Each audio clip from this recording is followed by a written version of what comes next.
home. So he could simply carry that spear while it's raining, dashes out to the front yard of the compound, and then he pins down his spear just in the opposite direction. The tail is pinned on the ground, and the spear just faces upwards. That is faces towards the sky.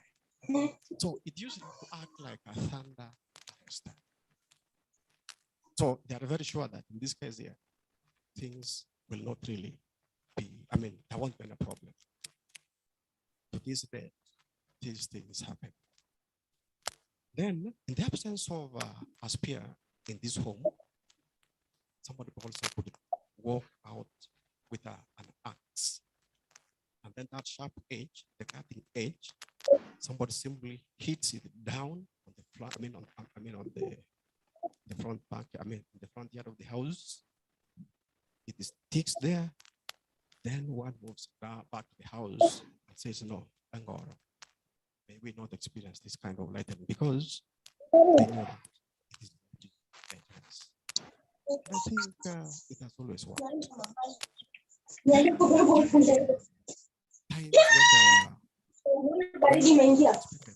in the future, they could not be able to predict if there would be enough for the community, and there are times when they could have enough food stamps. So what happened to ensure that the community does not starve in the near future, probably because of food wastages, they had to employ one local baskets made of some indigenous trees, baskets known as Emenyonjo. These ones were made from local,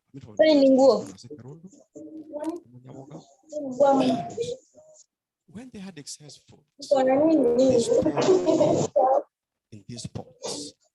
And these pots could not just be placed in the air until they live in more summer.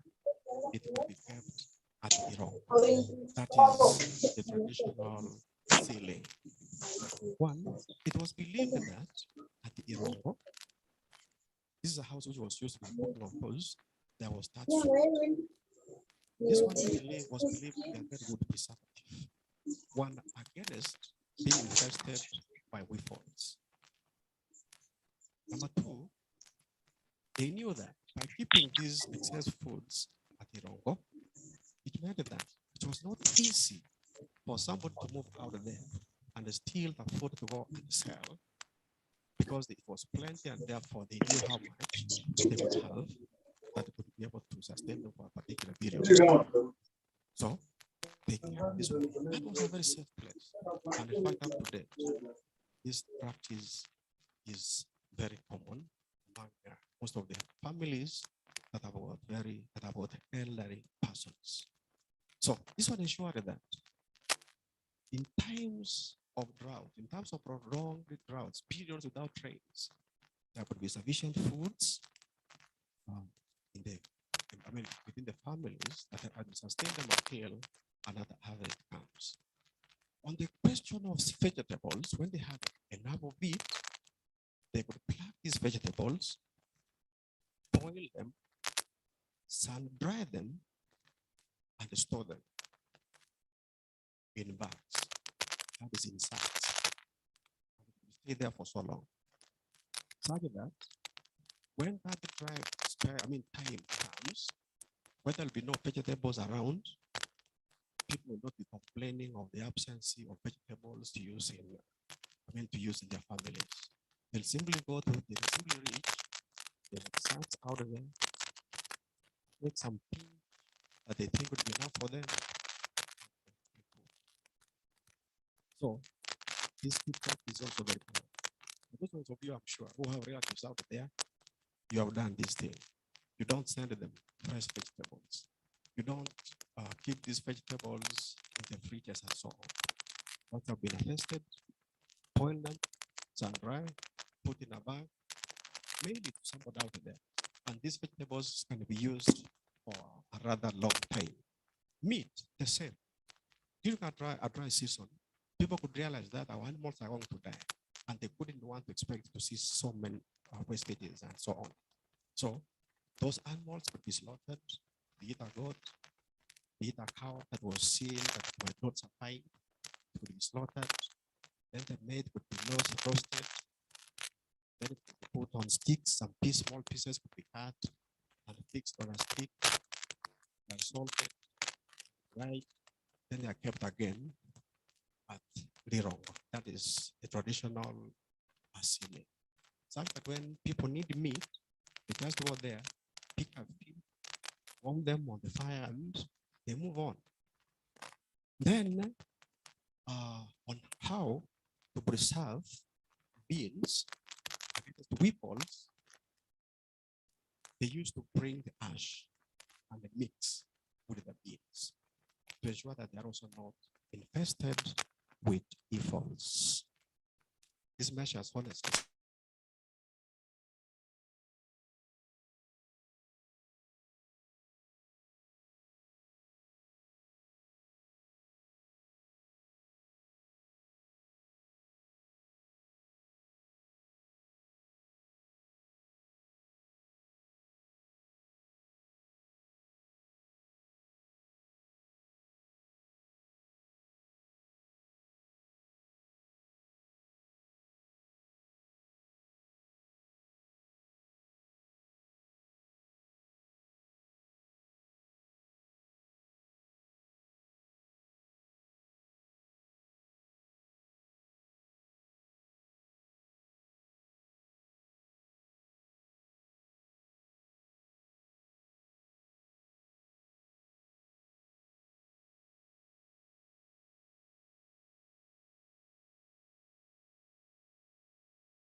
in environmental resource protection in Kenya. So when you see me do this, you know it's 10 minutes, Daktari, 2 minutes to go.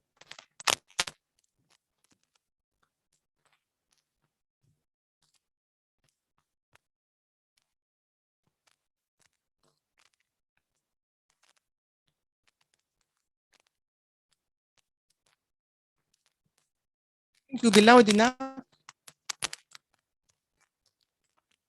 You can.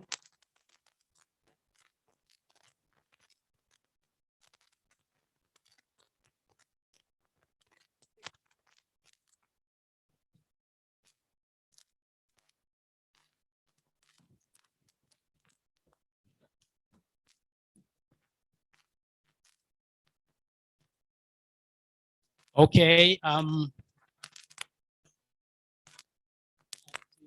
It's not connecting that yet, sir.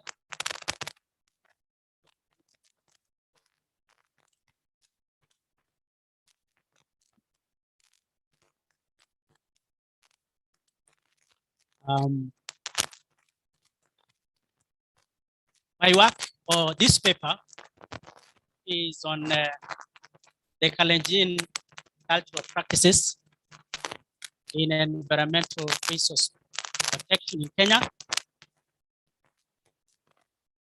This paper is anchored on the Sustainable Development Goals that came into place in 2015. And what I have done is to interrogate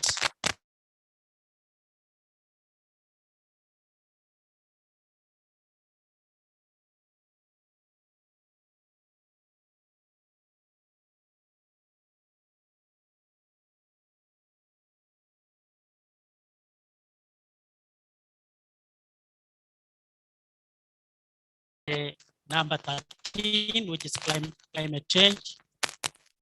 14 is life below water. And then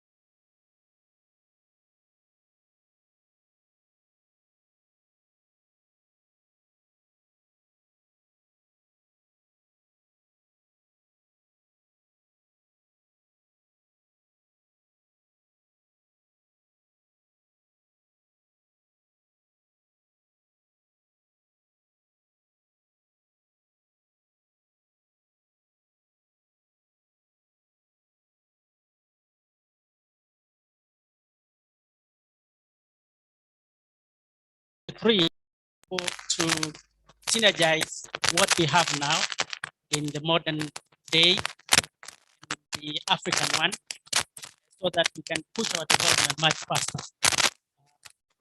Because they using the research that is available.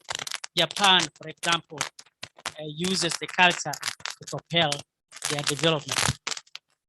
I've also looked at our own Kenyan policies, and there are quite a number of them that I've used. This thing was connected. There are some even that I'm pictured here. So I have also looked at our own policies. We have several of them that target the environment. And also those targets.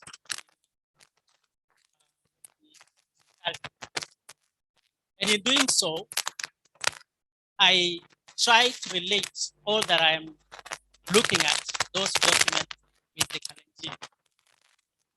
Our Kalenjin community is a community that has about 10 to 11 dialects, and they live in areas where we call them water towers.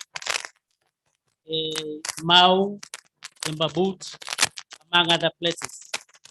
And therefore, I see environment as very important because they were able to protect that environment for a long time. And I get some of my information from very old books, including some of the books that you can see there. All is written in 1911, and it has some of those aspects that I'm talking about. Among the soup that was about 1909 when it was written. And even my own book, on the economic transformation of the Tugen. I look at those aspects as well in a broader way. Now, theoretically, this paper looks at it from the perspective of Mbiti and Kaleli. I will believe that we can analyze the environment from the point of view of the natural phenomena and looking at it from the perspective of the natural and the supernatural, where the Africans were actually notoriously religious, so that everything they were doing was done religiously, and there was something to do with religion. So with the fear of God, they would protect whatever they have for their own livelihood, including our own environment. Due to the time that I had, my sources actually came from secondary sources, and I looked quite a number of the books that has oral history. I mean, that have had the issues about ceremony, circumcision, and all that, and their own bearing towards the environment. So I have also in this document, this paper, having looked at the SDGs themselves looked at what the African Union has and looked at what we have in Kenya, I was wondering, the problem that I have is, then why are we still having a problem with the environment? We are destroying it. We are destroying Mao. We are destroying Mabut. We are destroying all these things. Why? There's a lot of degradation, deforestation, among many other things. Then I said, using the Kalenjin, which has a population about 6 million as we speak, that there is need for us to begin inculcating the spirit of Pan-Africanism, or inculcating the use of our own modern, cultural aspects to save the environment. Why? Like the Kalenjin, for example, forest was an important place to be. One, it was a place where we were doing circumcision. Kalenjin will not do circumcision anywhere else other than the forest. And so they will protect the forest. And that forest had some special places where what we call tumwek. Tumwek are actually ceremonies that relate to rituals concerning circumcision. And for the Kalenjin, circumcision actually, when you are in the circumcision, it's like you are at the university. That was our own university, because for about 3 years, when it was done, before it came to about 3 months and then 1 month, you are taught everything about the society. The other aspect that comes out in this paper is even the use of our own names. The names that we have will deter, whichever name you are given will deter you from destroying the environment. For example, if we call you Tim or call you Kiptim, meaning you are actually your name is Forest. You are the person, when you have been given that name, you will even educate others later on and warn people who want to destroy that forest. Land, for example, the mountains, the hills, the rivers were very useful to the Kalenjin people, because like the hills, some of the places in the hills were where you had your prayers. You will go and meet God. And therefore, you don't distract anything that is natural from those forests. The other aspect that comes out in this paper is about our own clanism, the way we worked on the clans. It had its own usefulness. There was a clan, for example, called Toyoy. It had a meaning. You are not given Toyoy just for the sake. You are Toyoy because you are the protectors of the environment for us to get rain. And if there is a problem, those are the people who will go to pray and ask God to give the rain. So even the symbols that the Kalenjin will use, they will use whatever symbols they were applying, like for example, cutting the ears of their animals. There is a way you cut it, like my clan, there is a way you cut those ears of the animal to represent something about the environment. Even the use of riddles. Every night they will sit down, they will be with their grandmothers, the children, and they will be taught using the riddles, using the proverbs, the sayings, and all that kind of thing, and would actually help the young people grow knowing the importance of the environment. So when you see characters like those, they have already been trained on how to utilize or how to take care of the environment. The songs that they will participate in, the singing, like those are Pokot girls singing.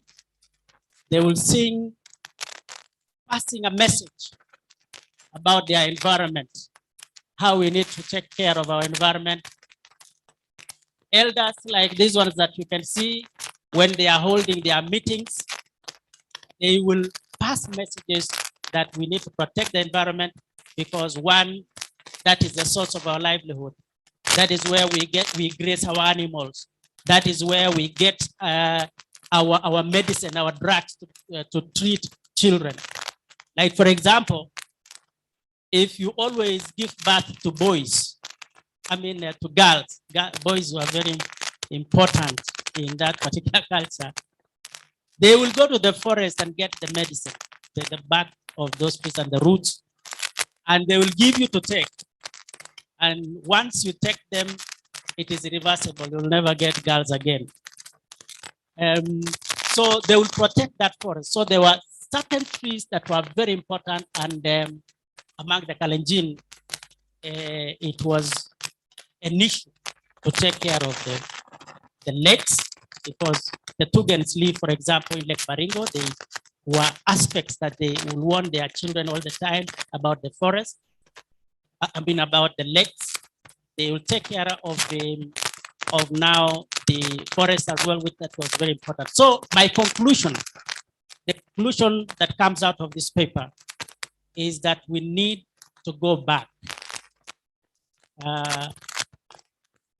informed by all that I have said there. The conclusion and recommendation is that we need to go back to the traditional way of doing things among the Kalenjin, so as to protect our environment, restore even our own languages, because the language itself was passing a message, so that we can preserve it for posterity to protect our environment. Thank you very much. Thank you, Dr. Kendago. Thank you. One thing that really struck me is he talked about symbols. He says we should cut maybe the cow's ear, maybe the ears of the animals. I was just wondering, going forward, what happens? We have an animal protection bill or something. Food for thought. Yeah, I think as long as we want to arrange the animals are also protected. Speaker is I saw Dr. Victor here.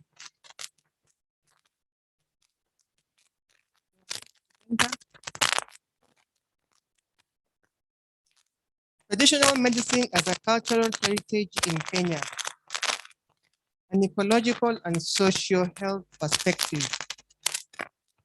10 minutes.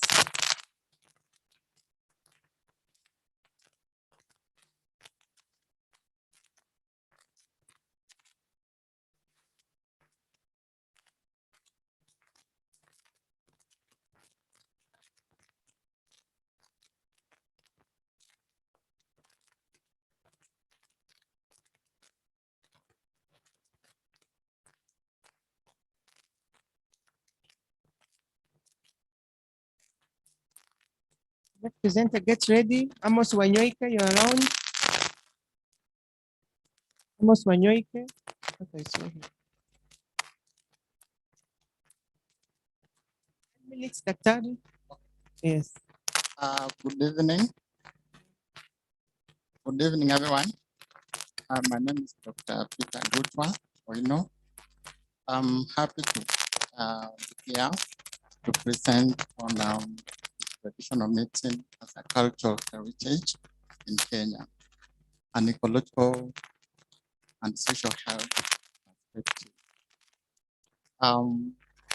As all of us know, when we were born, our mothers and fathers, some of them, they never relied on conventional medicine on some illnesses. But here we are, and we find that nowadays most of us want to focus on conventional medicine. But today, I just want to take you back and tell you that traditional medicine is here to stay. Since time immemorial, human beings have been actively embracing traditional medicine as a cultural heritage. And according to the World Health Organization, traditional medicine is the knowledge, the skill, and the practice, which are based on the theories, the beliefs, and experiences indigenous to different cultures and used in the maintenance of health and the prevention, diagnosis, improvement, or treatment of physical and mental health. What you find is that in Africa alone, over 70% of the human population depends on traditional medicine. The reputation which traditional medicine possesses and the continuation of its innumerable manifestations have stretched to unparalleled levels of recognition, acceptance, and attention both on national and international policy. Looking at the Sustainable Development Goals, you find that they have emphasized on the recognition of traditional medicine in healthcare practice.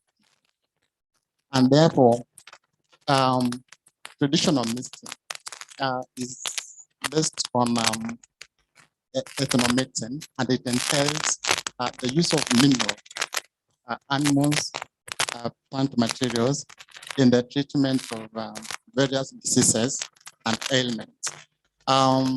This particular concept resonates in Kenya owing to its social, economic, and cultural significance. The accumulated indigenous knowledge from traditional medicine has formed a rich background for the management of disease and illness. What struck me is that when even you go to hospital, you even find the medics themselves. Once they use the conventional medicine, besides they also have traditional medicine. So our question is, what is this that is so unique in the traditional medicine, and yet we are not documenting it well and utilizing it for use? Despite the existence of this conventional medicine, traditional medicine has enjoyed high acceptability. I'm very sure all of us, you must have used it. For the past 3 months, you must have used it once or twice, because you know it has a meaning in terms of your health. And it has some cultural attachment. In fact, my mom tells me, when I take 1 cup of marubaini, I'm good to go. I'm healed. And yet he has not even gone to hospital to do some diagnosis. So you wonder, how come you have healed and you have just taken a cup of marubaini? So despite traditional medicine, social, economic, cultural, environmental benefits, and as well as supporting livelihood, not much attention has been given to it as a means of enhancing good health and transforming life.